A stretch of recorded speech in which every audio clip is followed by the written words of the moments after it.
Keralam CM అభ్యర్థి ఎంపికపై suspense కొనసాగుతోంది. ఢిల్లీలో ఏఐసీసీ అధ్యక్షుడు ఖర్గే నివాసంలో కేరళ కాంగ్రెస్ ముఖ్య నేతల సమావేశం జరిగింది. అయినా ఇంకా సీఎం అభ్యర్థి పేరు ప్రకటన రాలేదు. ముఖ్యమంత్రి ఎవరన్నది కాంగ్రెస్ అధిష్టానం తేల్చలేదు. దీంతో కేరళం రాజకీయంలో ఉత్కంఠ నెలకొంది.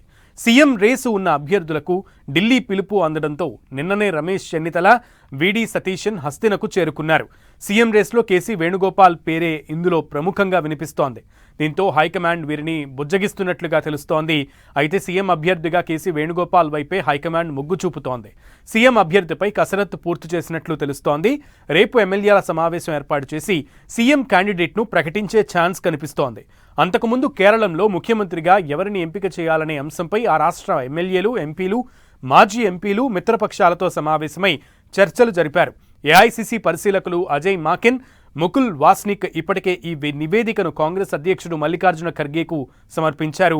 పార్టీ ఎమ్మెల్యేల్లో అత్యధికులు ఏఐసీసీ ప్రధాన కార్యదర్శి కేసీ వేణుగోపాల్ నాయకత్వం వైపు మొగ్గు చూపినట్లుగా తెలుస్తోంది. ప్రజల్లో మాత్రం మటుకు గత శాసనసభలో విపక్ష నేతగా వ్యవహరించిన సీనియర్ నేత వీడి సతీశన్ పేరు ఎక్కువగా వినిపిస్తోంది. ఖర్గేతో సమావేశమైన మాకెన్, వాస్నిక్ ఈ విషయాలన్నీ ఆయనకు వివరించారు. సీఎం ఎంపికపై తుది నిర్ణయం తీసుకునే ముందు పార్టీ అధ్యక్షుడు పోటీలో ఉన్న ముగ్గురు నేతలను పిలిచి చర్చిస్తారని తెలుస్తోంది. రాహుల్తో తనకున్న సాన్నిహిత్యాన్ని ఉపయోగించి సీఎం పీఠం కోసం వేణుగోపాల్ గట్టిగా ప్రయత్నాలు చేస్తున్నట్లు సమాచారం. ఇటీవల జరిగిన కేరళం అసెంబ్లీ ఎన్నికల్లో కాంగ్రెస్ ఆధ్వర్యంలోని యూడీఎఫ్ కూటమి భారీ మెజారిటీ సాధించింది. 10 ఏళ్లుగా అధికారంలో ఉన్న ఎల్డీఎఫ్ కూటమిని ఓడించిన యూడీఎఫ్ అధికారం చేపట్టేందుకు సిద్ధమైంది. ఈ కూటమిలో ప్రధాన పార్టీగా ఉన్న కాంగ్రెస్ పార్టీ నుంచే సీఎం అవుతారు.